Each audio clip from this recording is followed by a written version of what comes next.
What's good, ladies and gents? Welcome to the MKL Pugilism Boxing channel where we talk all things boxing. Remember to like, subscribe, hit the bell notification, put it on all so you get notified straight away as soon as new content drops on the channel. Without further ado, let's get into it.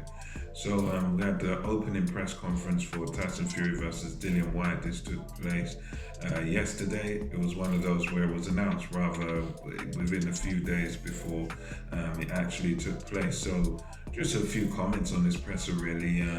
First of all, the important thing was Dillian Whyte didn't show up to this press conference. He didn't turn up. He didn't.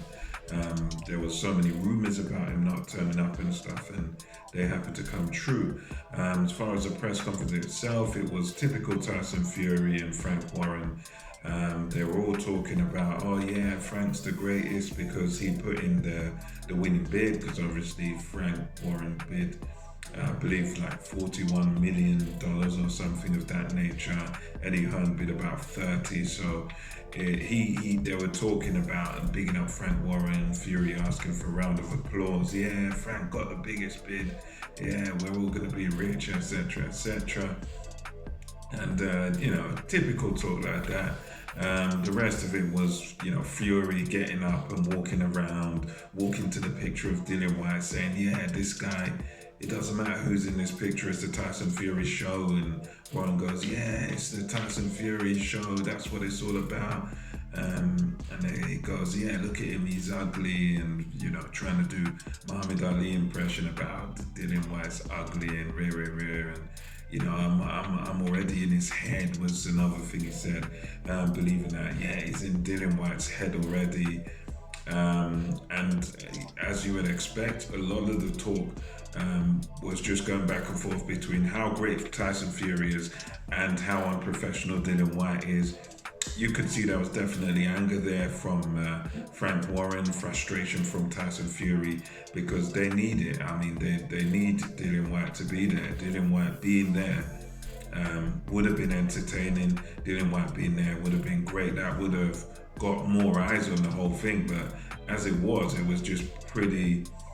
It was good, but it was kind of boring in a way, because even with the personality of Tyson Fury, he can sell a fight, but you still need someone there. You still need the opponent there.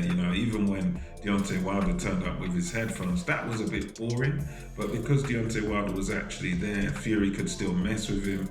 His jokes would still land because, the man's there. You can see the other guy's there, and he's kind of ignoring Fury. But in this case, with no one being there, there was something missing, there was something lacking in the press conference in that sense. And there's nothing you can do if you're Fury, apart from just talk about yourself, and that's all it was. And they're all saying, oh yeah, how much did he get? He only gets 250 grand, and this is his biggest payday, Dillian Whyte. He's never gonna get money like this again.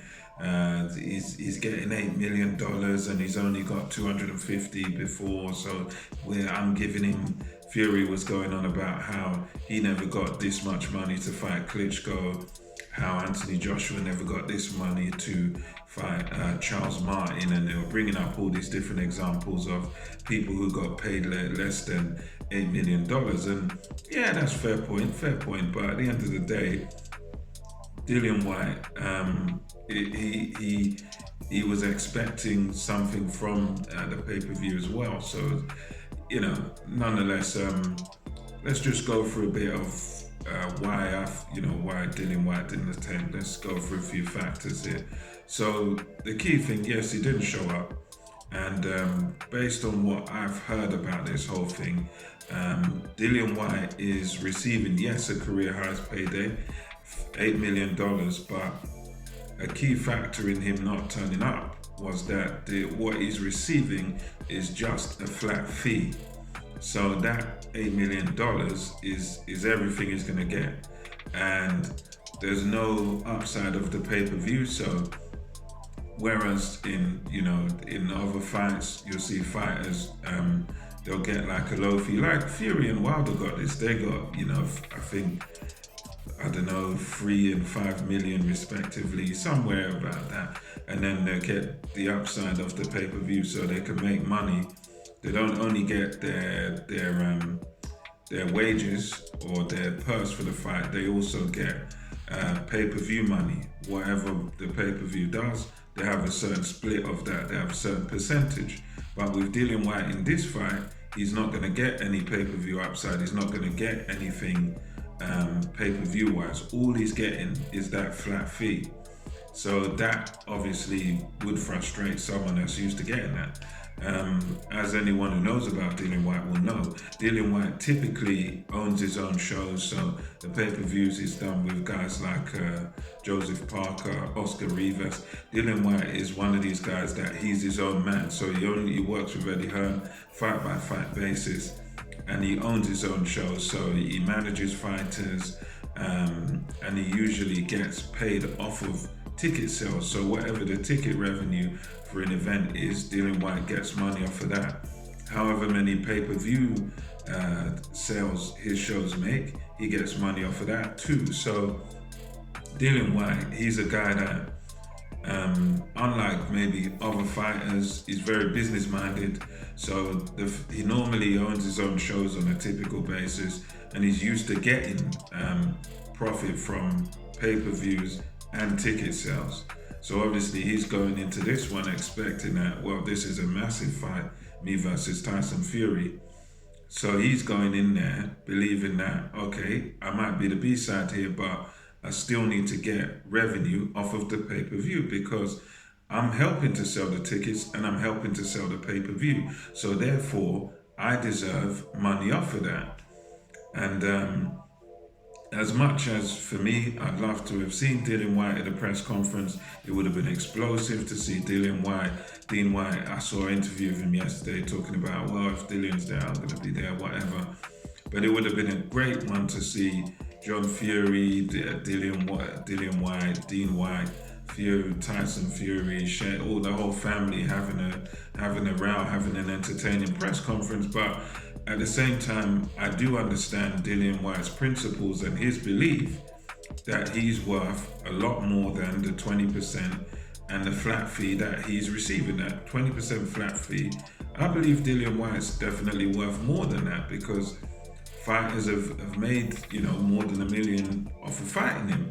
Oscar Rivas is an example. He made over $1 million to fight Dillian Whyte, and he's a guy that does generate lots of money, does generate lots of ticket sales.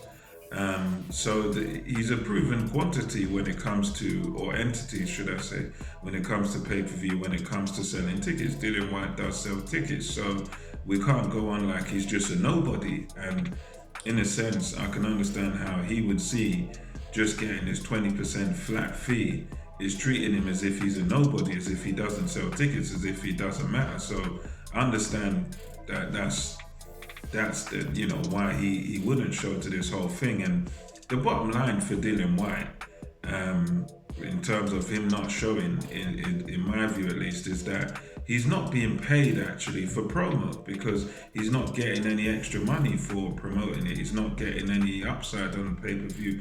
He's not getting any upside on the ticket. All he's getting is one flat fee. Whereas, I don't know, Tyson Fury will probably be making money off of the promo, the pay-per-view, whatever. He'll be getting the lion's share. Whereas Dillian Whyte is just getting a flat fee. And obviously in Dillian Whyte's mind, what it is I'm getting a flat fee, and that flat fee is my fight purse. So because all I'm getting is my fight purse, then all I'm going to do is fight. I'm not going to do no promo for you because that's not what my flat fee covers. I'm not doing I'm not helping in any way to make this fight any bigger, because if Dillian Whyte does show up, make the fight bigger, go and throw some tables and get people excited, get people into it, the point is, he's still just getting that flat fee. It's a big flat fee, it's a massive purse, it's a career highest payday for him, but at the end of the day, we have to understand that he feels he's worth more, and he is going to help. His name does help sell the tickets, so I do understand from that perspective why Dillian Whyte didn't show up. I'd love to have seen it because he's a character that you wind him up, he's gonna snap, he's gonna react. So it would have been great to see these two going head to head, but I understand why it didn't show up. Anyway, let me know your thoughts on the No Show by Dillian Whyte. And until next time, this is MKO Pugilism over and